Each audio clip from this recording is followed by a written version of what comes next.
Welcome to the Fish House Nation podcast. Joining us now is Teresa Stavo from the Wisconsin DNR. Teresa is an R3 coordinator with the DNR. Teresa, thanks for joining us today. Yeah, thanks for having me. First of all, what is an R3 coordinator? Tell us about what you do. R3, maybe I'll just first explain what that stands for. R3 stands for recruitment, retention, and reactivation. And in this case, it's of anglers and hunters. So what my job is, it's to get more people out fishing, get them to really enjoy the waters of Wisconsin, help them learn how to fish, things like that. Cool. How do you go about doing that? Tell us about what kind of the day-to-day of your job is like. Well, right now it's been very different, just as our days have been, everyone's days have been different in recent months.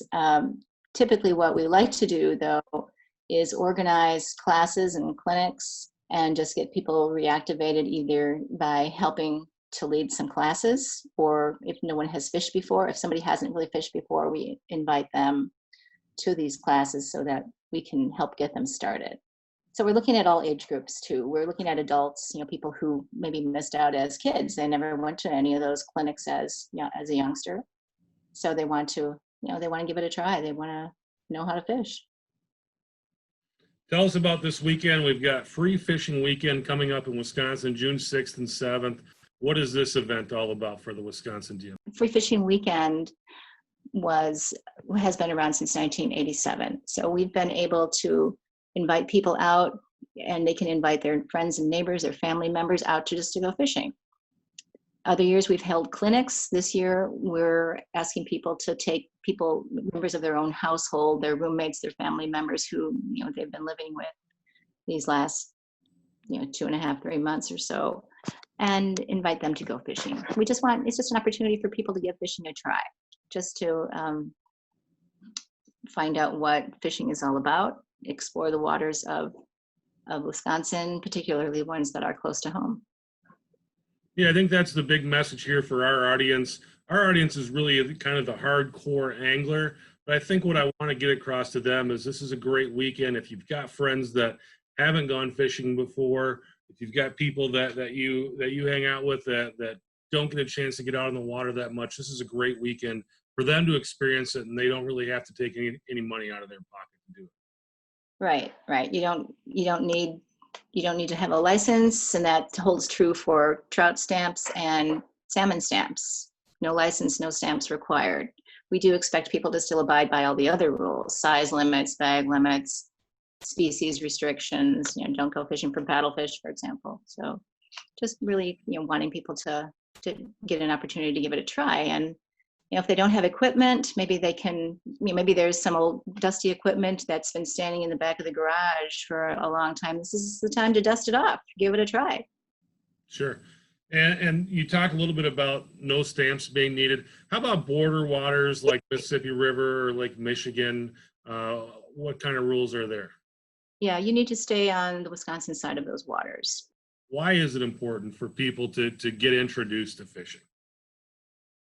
We really want people to form a connection with the resource. We want them to take ownership in the resource. All the waters of Wisconsin belong to everybody. All of those lakes and streams, that belongs to us. It belongs to you and me.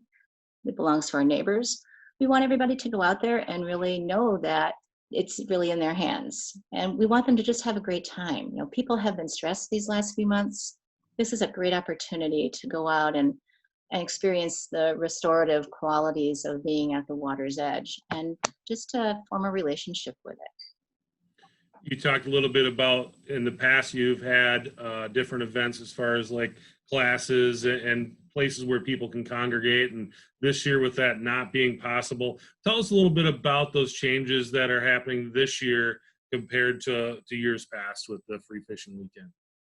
Right. In years past, our colleagues at DNR, park staff, fisheries folks, law enforcement, we've all pitched in. We've all had a role in offering clinics at many of our state properties, and our partners have stepped up really in big ways. That many of the fishing clubs around the state have pitched in, civic organizations like the Lions Club, community parks, facilities. so many people have been involved in offering these clinics over the years. We felt bad to just say, no, we're sorry, we just can't do it this year. We can't really offer those kinds of clinics. So it's really up to experienced anglers to take people in their households out fishing right now. And we're hoping, one day soon we'll be able to get together at the water's edge and have these experiences together. But right now, it's, the recommendation still is stick with people who have been living under the same roof with you and maintain a safe distance from others. So when you're out there fishing, maintain a distance of 6 feet from others, passersby, other anglers who are out there. So there's still a way to be friendly, be safe. We're seeing license sales kind of skyrocket in many states, and a lot of it, I think, is just people that they can't go do things with this crowd, so they're going to fishing and going to doing mountain biking and things that they can do without big crowds. How have license sales been in Wisconsin this year? License sales, indeed, they have spiked. There has been about 100,000 increase in license sales. 100,000 more licenses have been sold than about the same time last year. So that's combined in-state and out-of-state. About 90,000 in-state. I mean, this was last month's figures. I haven't seen the update, but I'm sure it will exceed 100,000 easily. We're about 17% in revenue, in increased revenue in license sales. And I haven't done the math to figure out how that all works together, but just, people are out. They've been cooped up, going out to have some fresh air and just sit by the water. It really kind of soothes the soul. So we're happy that people are able to take advantage of these opportunities with people they love, people who they've been living with for all of these weeks. More anglers are getting out on the water this year, but part of your job was the reactivation part. So do you think that this trend is just going to be a blip on the screen? How do we get those people that are buying licenses this year that maybe haven't bought licenses in the past to stick with it and to continue to fish into the future? Yeah, we certainly hope they'll stick with it.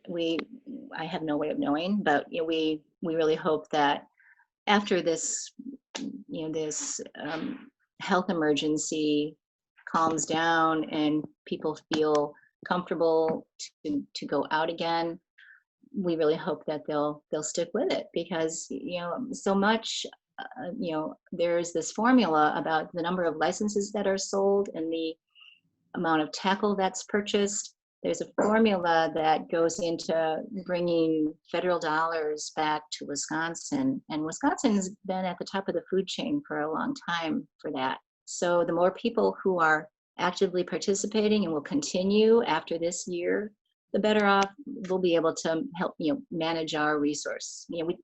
We count on everybody to help us manage just by the virtue of their actions.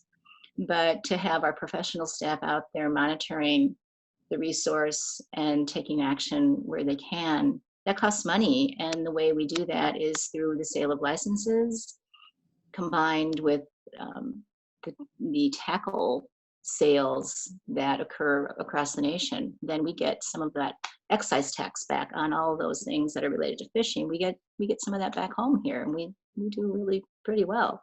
Catch and release fishing has grown from something that I remember when I was growing up, people kind of shrugged their shoulders at it, to now something where you've got game fish anglers like muskie fishermen, bass anglers. To those people, catch and release is like, yeah, this is what we're doing. This is what it's all about. But what we're seeing right now, especially, I mean, this is an ice fishing show today. We're kind of talking a lot of summer fishing, but it's an ice fishing show. What we're seeing right now with a lot of ice anglers is the desire to catch really big panfish. And we're seeing right now is people are talking about putting panfish back, and people are talking about, should we cut back on the bag limits for panfish? What are you guys seeing kind of with that topic and what people are talking about with panfish? Right, yeah.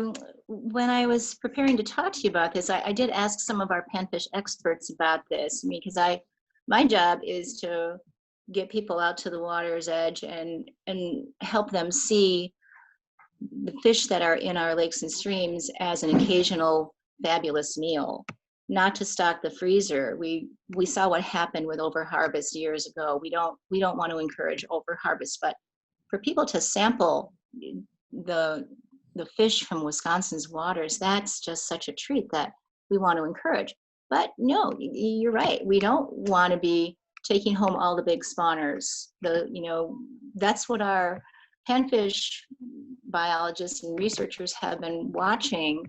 They're seeing where where there's been significant harvest of those bigger bluegill, then we get into some problems with size structure and age structure. So we want to encourage people to let go some of those bigger ones.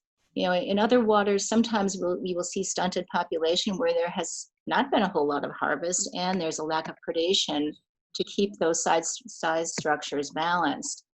But definitely you want to, where we know that there is under harvest and low predation and there's all these little potato chip size bluegills, yeah, take a bunch of those home and eat them, but let some of the bigger ones go, because what's happening are the little ones are reproducing, and we're changing the genetic structure that way.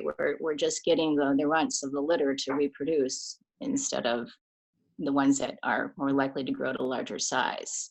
So there have been some studies on that and some experiments with reducing panfish bag limits that I think is a really good idea. Not everybody needs to come, bring home 50 bluegill. How about just a few, just to eat? Sure.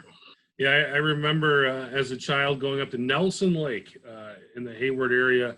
And at that time in the late 80s, if you picked up a magazine about pan fishing, which I did all the time, that was the story. Nelson Lake is huge bluegills. And I remember going out and fishing and literally filling a live well with bluegills. And at that time, you could keep 50 fish. And the people I was fishing with at that time, that's what you did. And if you went back to that lake 10 years later, they were gone. And it was because we were doing things like that. So it's a lesson learned, and it's something that I teach my son all the time. And we fish a lake that's a really kind of a small lake, but it's one of these gems that has some great fish in it. And it's a 25 fish limit, but we go out there and we usually keep 10 to 15 to make dinner. And it's something that we talk about a lot in the boat. And I think it's something that you're hearing more and more people discuss. So if people want to know more about Free Fishing Weekend coming up, more about what's going on in Wisconsin for fishing, how can they reach out to the Wisconsin DNR and find out more info? We have a website that talks about Free Fishing Weekend right now. In the past it would have listed, it would have had a list of clinics, but we don't have that right now. It's just basically what I've said is just go out, take your roommates out, take your loved ones, whom you're sharing all this space with, and you're all getting kind of cooped up. Just go fishing. You can buy. You can still go to a hardware store and buy yourself a fishing pole. If you don't have one, you can make one. I mean, this is a pop can rig, something that's kind of fun. Yeah. So you just wind. This does nothing for our excise tax, by the way, but it's going anyway. So wind some line around a pop can and put your hook and your bobber and your sinker. And we like to promote non-lead sinkers whenever possible. Tungsten is great. It has a lot of it's a very dense material. So sometimes those tin sinkers, you need ones that are the size of a big marble to get them to go down. But tungsten is heavy and it'll go down. And I'm sorry I don't have one to show you right now.